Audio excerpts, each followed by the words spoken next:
Aliens are invading, revelations are revealed, and characters are kicking the bucket.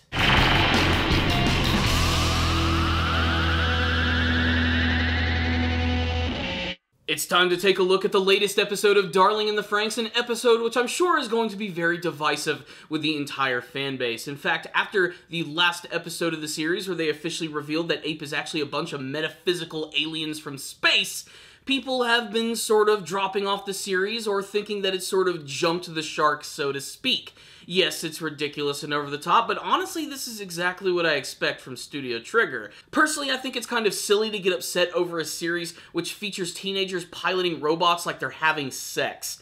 But this episode right here, I thought was appropriately crazy and over the top in the best way possible. It also had one of the most shocking endings of the entire series, so spoiler warning. So let's go ahead and dive into the deep end of the pool of this episode of Darling in the Franxx, which is all about the invasion of the Virm. Yes, they are a giant hive mind of aliens who go from planet to planet, assimilating them into the group. Not too unlike the Borg from Star Trek, or Unity from Rick and Morty. When they arrived in the last episode, it was insane, and you know what? It actually gets crazier here, because complete and utter chaos just erupts over the entire battlefield. All of the young pilots are freaked out, they don't know what to fight against, the Klaxosaurs or the aliens.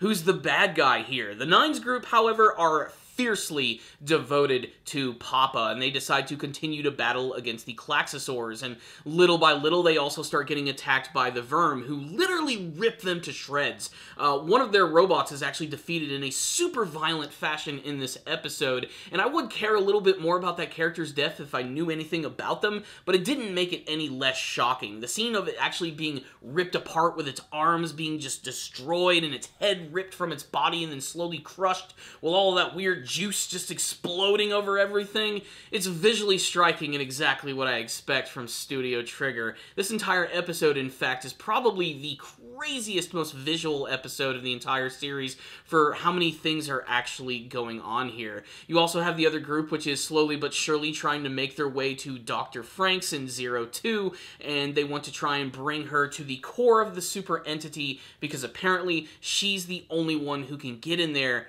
get Hero out of his funk, and maybe even take over the super entity so that they can fight back against the Virm. But before we get into that, let's talk a little bit more about the history of the series. Yes, there's actually some more lore which is added to this one, and that's all thanks to the Klaxosaur princess. While Hero is actually stuck in the cockpit with her, which is slowly being taken over by the Virm menace, they go through sort of this like weird, connected, endless epoch where their minds have become one, and he's able to see into her head, and thus he's able to learn about the history of the actual Klaxosaurs themselves. Apparently, they were the original inhabitants of this planet. They were the Klaxosapiens, and they looked very similar to the Klaxosaur princess, just blue people with blue horns. And they had a highly advanced society, way more advanced than anything that we actually see right now. But suddenly, they were visited by the Virm, who gave them the option of assimilating with them. However, it's not much of an option, because if they decide to opt out, they're basically just going to kill everyone, and little by little, a massive war ensued, with pretty much all of the Klaxosapiens being completely annihilated. That is except for one, the Klaxosaur princess, who is the sole surviving Klaxosapien. And over the years, the Klaxosapiens actually tried to create these weapons, which are the current Klaxosaurs we see in the series, as well as the super entity robot itself, which is sort of an assimilation of multiple Klaxosaurs, which is made to destroy all of the Virm, with the Klaxosaur princess being the only one who has the ability to pilot this thing.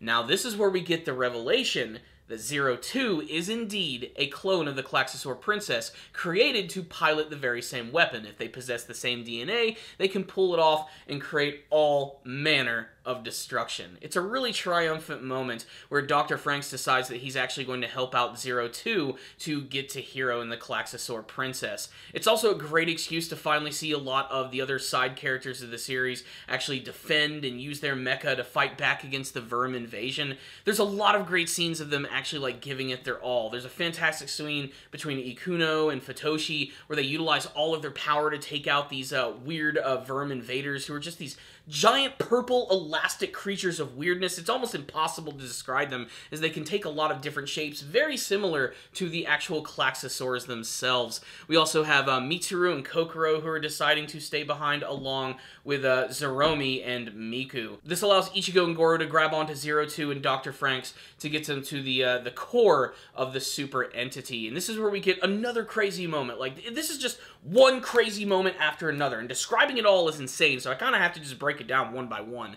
When they finally arrive at this door, the way that they're able to get in is that Dr. Franxx has this fake robot arm that we've seen in the series, and it actually has some of the blood of the Klaxosaur princess in it, and allows them to open the door and get in there. He decides to stay behind while Zero Two goes inside and finally reunites with Hiro, who is slowly but surely being infected and enveloped by all of this, like, weird Virm, like, tentacles.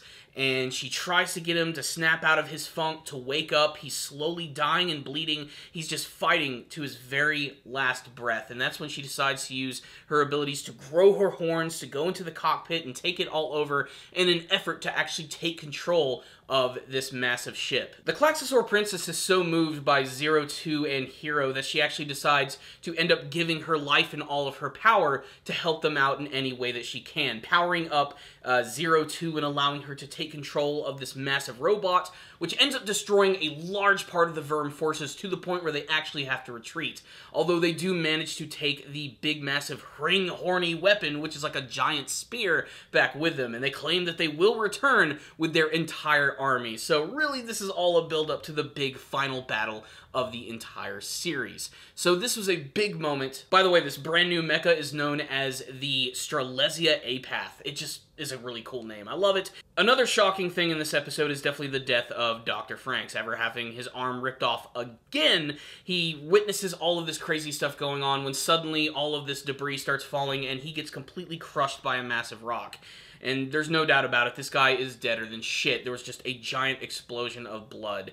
It's such a dark and depressing end for a character who ultimately is very dark and depressing, but at least he realized that everything that he's done has been completely wrong. But I still loved the moment where Zero Two still managed to thank him for actually being created.